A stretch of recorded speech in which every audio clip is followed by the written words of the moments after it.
Welcome to Rocky's Ramblings, the show that encourages you to get out and do your own rambling. Get out and see the many places to go, things to see, and events to attend. Many of them in your backyard. Well, I'm not in my backyard today.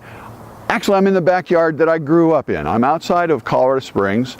I'm at the foot of Pikes Peak. Today's show is very special. I'm going to be driving up Pikes Peak, stopping every 1,000 feet of elevation to show you what it looks like from there. And then I'll be doing some filming from the top of the mountain, 14,110 feet, the mountain where the song America the Beautiful takes its line, Purple Mountain's Majesty. So stay with me and go to the top of Pikes Peak, the top of the world. So it's time to get going. Early in the morning, leaving Colorado Springs, going up to Cristola to get in line to go up Pikes Peak. It's important to get up there early because Pikes Peak tends to get covered up by a cotton ball, a big old cloud every afternoon. So you got to get there early. Get to the gate, and it doesn't open until 7:30 in the morning. So we're all in line. Cars are starting to get in line. You can see all the cars in line waiting to go up. The cars are piling up. You can see I've got Mr. Rocky, my Subaru, right there amongst the midst of the others. I think I was car number 4 in line because I wanted to get up there and get this show taken care of. But finally, 7:30 is coming along. It's time to get rolling. The Forest Service, who is in charge of the toll route, is making sure that the tickets are ready to go. And finally, it's time to go, and off we are up Pikes Peak toll road to the top. Notice that there's a Bigfoot crossing area here. We are in a Sasquatch watch area, so as we go up the peak, we're going to be watching for this fella, and I'll let you know if I see one. But if you come to Pikes Peak, why, you be on the lookout. All right, I said in my intake that I was going to stop every 1,000 feet of elevation on the way up. As I got farther up the mountain, I could see that the cotton ball, the big cloud on the top, was beginning to form, so I decided to go straight to the top. As you can see by the sign, I am at the peak. You'll also notice that it says 14,115 feet. They've recalculated it. It's just the way they measure it, that's all. It's not like it's still growing. And now you can see that, the reason why I needed to get up here quickly, you can see that the clouds are already starting to come in. We do have some spots coming. I'll get some photos as the clouds allow me to do that. But I wanted you to see what it looks like with the clouds moving. Right now I want you to look right into the center of this picture right here. You'll see a little bitty tiny lake. That's not a little tiny lake, but of course from the top of Pikes Peak it's very small. That's Crystal Lake, and I'm going to be discussing that a little bit later and showing you some things about that. So here we are finally on top of Pikes Peak and looking around. I ran into this gentleman. His name is Prickly Pear, which is a good name for somebody that runs Jeep tours up the side of Pikes Peak. He works for a company called Adventures Out West. Correct. In western Colorado Springs, and if you're looking for a Jeep tour, you can look him up. I'll put his website on my website. Go to rockysramblings.com and you'll be able to find that, and you can check him out. But Prickly Pear, you come up here quite frequently on Jeep tours. We do. We have a lot of people, a lot of guests who like to come up. But one of the tours we actually do is bring people to ride the train up, and then we meet them at the top on the Jeep, and then we go ahead and drive them back down by the Jeep. Today I actually drove them up by Jeep, and we're going to take them back by Jeep because we couldn't get a reservation on the railroad. Can't get on the Cog Railway. What a terrible thing. Now there are several ways that you can get to the top of the peak. I drove my Subaru, which is a wonderful thing to do. He runs the Jeep tours. There's a Cog Railway. You can hike up. People even run to the top of Pikes Peak. Now these are crazy people, but they're people nonetheless. And so But I just wanted to chat with you. What's the most amazing experience you've had coming up and down the Pikes Peak, to the top of Pikes Peak? Basically, some of the animals that we see up here. There's Sure. bighorn sheep that live up on the mountain. There's Oh, mountain yeah. goats. The marmots run around as well. Down the lower stretches of the mountain, there's black bears, so we run into them on occasion. Mountain lions are real skittish. You rarely see a mountain lion, Sure. but there are mountain lions on the I mountain. have as seen well. them, but you don't see them very often. That's true. Yeah. Actually, one of the best experiences is when they do the automobile race. I don't run the race, but to come up and actually watch them sometimes reach Yeah. 200 miles an hour on some of the straightaways on the road, it gets a little freaky watching people do that. Yeah, and every once in a while they don't make those curves. Now the Pikes Peak hill climb race, how often is that? Every year. Every year. What's the date on that? It's in late June. This year was the 101st running of it, so the first running was in 1916. Yeah. Now, interesting, I grew up in Woodland Park, which is a little town north of here, and my father bought a 1956 Porsche convertible, which would be worth a bloody fortune today, but it was one of the cars that had run the race to the top of Pikes Peak, and that's why he bought it. So there you are. It's kind of an interesting. All right, now, as I was coming up, I noticed that there's a Bigfoot warning sign. Correct? A Bigfoot crossing. You can find a sign inside the house here as well. Yeah, you can actually buy it in there. I'll show you. And how often have you seen Bigfoot? Never. And see, he's very elusive, this guy, but there's a warning sign that he's got to be here. So if you're going to come to the top of Pikes Peak, watch your out eyes for peeled. Bigfoot. Keep your eyes peeled. Keep your eyes absolutely. peeled, but you know, you will see black bear, but you will see the mountain goats and the bighorn sheep, sheep, and, yep. and of course the little rock marmots and all kinds of stuff up here. So, well, Prickly Pear, thank you for coming on the TV show, and we'll see you on air. Thank you very much. Stay with me. We've got more to see.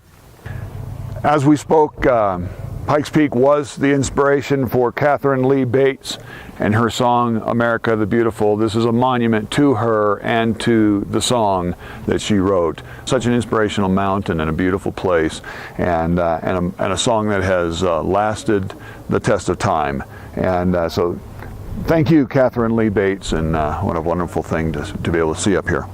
Here's another plaque that was put up in honor of Catherine Lee Bates.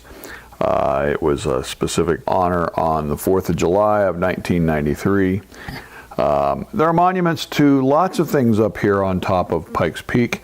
As you look around, you'll see lots of them. Interestingly, I didn't see any monuments to Zebulon Pike. So there's no monument to Zebulon Pike. But there are a number of others. Here, this is the Geodetic Survey marker that's on top of Pikes Peak, and this is the marker that they measure to determine the actual height of the mountain, and the way they determine that height has changed over time. Speaking of monuments, here is a monument to my life. This is looking directly north from Pikes Peak out to a little town called Woodland Park, Colorado. That's where I grew up. So I'm in my backyard.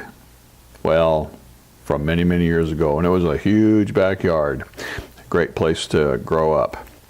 All right, now we're going to be looking just a little bit east. Woodland Park is kind of in the center of this picture, but you're looking at the Ute Pass, Highway 24, as it goes down to Colorado Springs. And you see three small lakes. Well, they're actually very large lakes. The one on the right, down in the right-hand corner, that is Crystal Lake, and that's the one that we're going to be looking at a wee bit later. This last picture is directly east, looking into Colorado Springs. These huge red rocks that you can see, that is the Garden of the Gods. Now, as soon as I get off the peak, I'm going to run over to Garden of the Gods and get some pictures, because as long as we're talking about visiting Colorado Springs and going up Pikes Peak, and you can see these massive red rocks, we're going to end with a look at what that's all about, and maybe look around a little bit. So stay tuned for that as well after we get done with the Pikes Peak portion. As we've discussed in many of our shows, souvenirs and gift shops are a very important part of tourism. It's how a lot of these organizations stay funded, but it's also how you remember your trips. So you're not going to want to miss this. There are some very unique gifts up here. I've already showed you the Bigfoot crossing signs. We've got all kinds of things that you can get here. at this gift shop certainly videos and whatnot about the peak, and lots of neat stuff. Now, you'll also notice that they're really big on Bigfoot around here. Here is a stuffed Bigfoot. He's, I think he's 7 feet tall. He's pretty amazing. You can also have a meal here at the cafe on top of Pikes Peak, and I have eaten up here. They serve good food. One of the things that they serve are what they call the world famous donuts. The reason why they're world famous is because they are made at 14,115 feet. So they're very, very unique. And it's a tradition that when you go to the top of Pikes Peak, you have to eat a Pikes Peak donut. Some of the people are tempted to try to take a dozen with them back down to home. That's not such a great idea because they don't last. Because they're made at 14,115 feet, if you bring them down to lower elevation, the pressure just turns them into, well, not donuts. So come up to Pikes Peak and have your world famous Pikes Peak donut, but don't try to take it back down to the bottom. After we've had our donut, it's time to start heading back down the side of the mountain. We're going to do the stops that I wanted to do coming up on the way down, because the cotton top is only on the very top. You'll see as we get going that we'll be under the clouds very, very soon. So we'll be able to show you all kinds of stuff. So here we go, back down the mountain. I'm at 12,900 feet, and as you can see, the clouds are coming and going, and it's a little bit breezy up here, and it's chilly, but we're looking to the north, a very beautiful sight to the north, all the reservoirs down there. I can't impress upon you that the two-dimensional television set or computer screen, however you're watching this, just cannot do justice. This is one of those rambles that you've got to experience for yourself. You can drive your own vehicle, you can rent Jeeps, you can come up the Cog Railway, but seeing the top of Pikes Peak is a once-in-a-lifetime opportunity to see the world from right on top. These are some of the alpine flowers that you find right at and above timberline. When you're up this high, you want to be very careful with your footing and everything so that you don't damage these poor little critters. It takes these plants a lot longer to grow to this size and to flowering stage than plants farther down where they have more oxygen. So these are very, very fragile.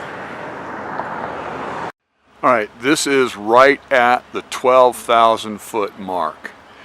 That is significant because this is right about the tree line, the timber line. So you can see the trees up here are very stunted in the way that they grow. And above here, there are no trees. There are a few back in the little nooks higher than this where they can carve out a niche. But by and large, above here, there are no more trees. Timberline on Pikes Peak. Along the way, there are two more lodges, gift stores on the way back down. This one is about halfway down, and if you'll notice that there is a model gold mine here, which is worth seeing. Right now I'm outside of the lodge at Crystal Lake, and I wanted to shoot back towards the peak here to show you the cotton top. Very, very frequently in the summertime, Pikes Peak has this cotton top. You can see that below the peak it's clear, but the very, very top gets caught up in that cloud and makes it difficult to see. This is Crystal Lake. Elevation 9,230 feet above sea level. The top of the peak 14,115. I wanted to spend some time talking to you about this because I wanted to use Crystal Lake as an example of the different perspectives. Here you can see Crystal Lake from the very top of the peak, and it looks like a little bitty blue crevasse in the otherwise green mountain. That's what it looks like from way up on top of the peak. Here's a little bit of a close-up of it, but that's simply just zoomed in. From the eye, it looks like a little bitty blue crevasse in the otherwise green forest. All right, now we drop down just to 13,400 feet, so approximately 1,000 feet from the top. Here is the same lake. Notice it looks a little bit bigger than the blue crevasse, but not a lot. I want you to not pay attention to the size of the lake so much as to the perspective, how flat it looks. From up on top, looks like you're looking straight down on it almost. Now you can see that there is some angle to it. Now we're going to drop down a little bit farther. Here's 12,900 feet, which is only 500 feet farther down the hill, but you can see that it's starting to look flatter yet. Remember that the lake is 9,230 foot mean sea level, so we're 3,000 feet above it right now. All right, go on down. We're going to drop down to now 10,500 feet above sea level. Now we're looking almost, you can see that we're still above the lake, but it looks like we're looking almost flat across it. We're just a little over 1,000 feet above the lake from here. And now we're at 10,000 feet. 10,000 feet, so we're less than 1,000 feet above, and you can see it looks, so it's interesting to see the difference in perspective as you go from high to low. Now this last picture is not mine. I borrowed this from photographer Ron Pate, and I do thank Ron for allowing me to use his photograph. It's a beautiful picture. This is from the same spot I was just at without the cotton top. So this is a beautiful spot from Crystal Lake, looking back up from 9,230 feet all the way up to 14,115, and you get an idea of the road goes from the top of the peak over to the right of this picture, which is the west. And that's a look at Pikes Peak. I'm going to take a commercial break. When I come back, I've got something for the kids while you're coming down from Pikes Peak, and then we're going to close out the show by going over to the Garden of the Gods. So stay tuned. We'll be right back.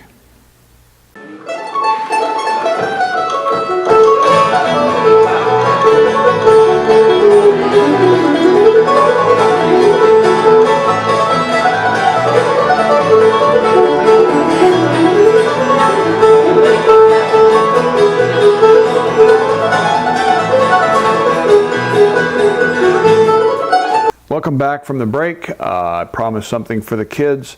This is Santa's Workshop at the North Pole. This is just outside of the toll booth going up to Pikes Peak, so you don't have to go through the toll booth to come here. But it's a great place for kids. But I want you to notice that today, for today only, it's free admission for people over 60. So when you're in your second childhood, you can come in for free. Today only. Oh, by the way, that sign is always there, so it's today. Oh, it's always today. Anyway, let's go in and see what there is. First thing that captured my eye when we came in was this Santa sleigh. Santa's sleigh has been there since I was a child. I have pictures of myself and my brother and sister in this sleigh, and we extended that tradition when our kids were young. We brought them here, and we have pictures of them in this sleigh. You get inside, there's all kinds of fun rides. You can have fun all day playing on the rides and whatnot, but you also have here's Santa's toy shop, which is really cool, and for children to see Santa's toy shop is just really awesome. And here's some of the singing elves, and that's pretty neat.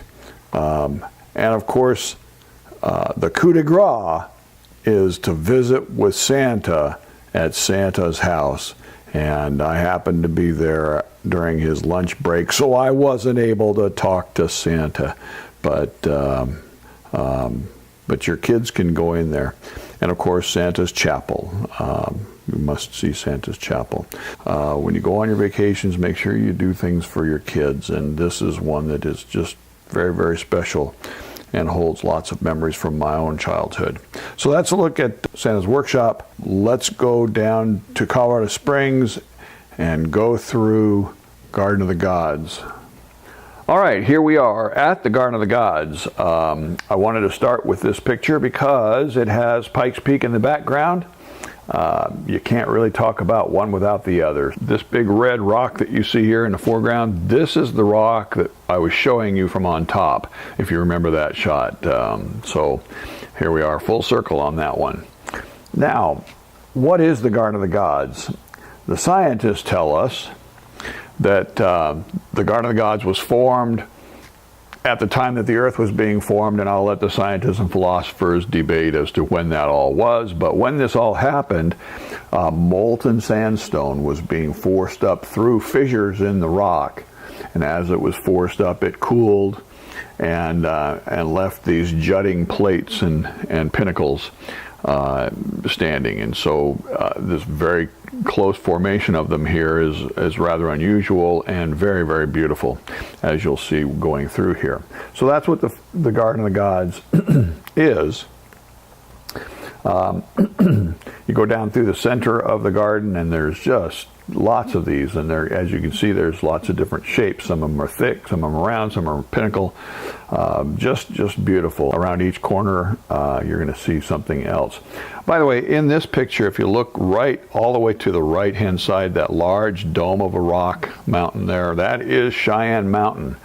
For those of you interested in national defense, NORAD is under that mountain. That's the North American Aerospace Defense Command. Now that's sort of defunct these days, but growing up in the area, we always knew that NORAD was in our backyard. Anyway, so there's a look at the center part of the park. Let's take a look at some of the more famous formations. Here we drove by Balancing Rock. This rock has been there balancing forever, and it's just a beautiful, beautiful rock. It's right across the road from Steamboat Rock, and it kind of looks like a steamboat, so they called it Steamboat Rock. Now here's one, now that we're back to that large red rock that we saw from Pikes Peak. That is what's called Kissing Camels, and if you look very closely as we zoom in here, it looks like two camels kissing. Now if you look really close, you see that one camel has a hump, the other one does not. That hump fell off back in the 60s. I remember when that happened. It was quite the ordeal that one of the most famous rocks in all of Colorado, one of the humps fell off. So we have two camels kissing, one with a hump, one without. Go figure. Anyway, moving forward. As you're going through the park, you're going to want to stop at this trading post. It's in Southwest styling. It's a beautiful building, but inside there's a wonderful gift shop with very high quality Southwest style gifts and souvenirs unique to that area. So you're going to want to check that out as well. Also note that the trading post has a basement banquet room and a garden that you can rent for your own special event, a wedding reception or a family reunion or something. It's a beautiful spot, so you can check that out. I'll put the information on getting a hold of the trading post in my website. I'm going to end the tour, Garden of the Gods, at the Visitor Center. Again, the Southwest styling now mixed with some of the more modern styling of the Colorado Springs area, but all kinds of information. They start by talking about the formation of the rocks back in the formation days, and then they talk a lot about the natural resources, some of the animals that are found in the area. This particular room has has a look at the animals that frequent the Garden of the Gods, and some of the plants and other animals and very interactive displays. This is a good place for your kids to learn because they can interact with the electronic displays and learn all kinds of stuff. Over on the other side of this room, one of my favorite displays, a look at early explorers, where you can learn about Zebulon Pike and Lewis and Clark, and another tribute to Catherine Lee Bates. So that's a look at the visitor center. That does it for another episode of Rocky's Ramblings. I hope you've enjoyed going to the top of Pikes Peak with me. I hope that you've enjoyed stopping by Santa's workshop on the way back down. As you're out and about, if you have your children with you, make sure that you're doing something fun for them as well. And this certainly fills that bill. And of course, I hope you've enjoyed going to the Garden of the Gods, one of the most famous, iconic landmarks of the Colorado Springs area. As always, I encourage you to get out and do your own rambling. This is one of those trips you have to see for yourself. And I encourage you to do that. Make sure that as you're doing your rambling, that you're driving a safe, well-maintained vehicle. Always want to make sure you get there safely and back. And here's your defensive driving tip for the week. When you're driving in mountains or any terrain with steep hills and lots of twists and turns, don't let your speed get away from you. Use your transmission to save your brakes from getting hot. But use your brakes to keep your transmission from getting too wrapped up. You'll find that balance. Above all else, take your time.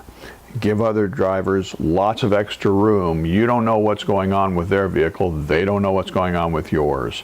So don't get in a hurry. Just enjoy the scenery as you're driving. That's your defensive driving tip for the week. Until my next episode, here's wishing you safe rambling.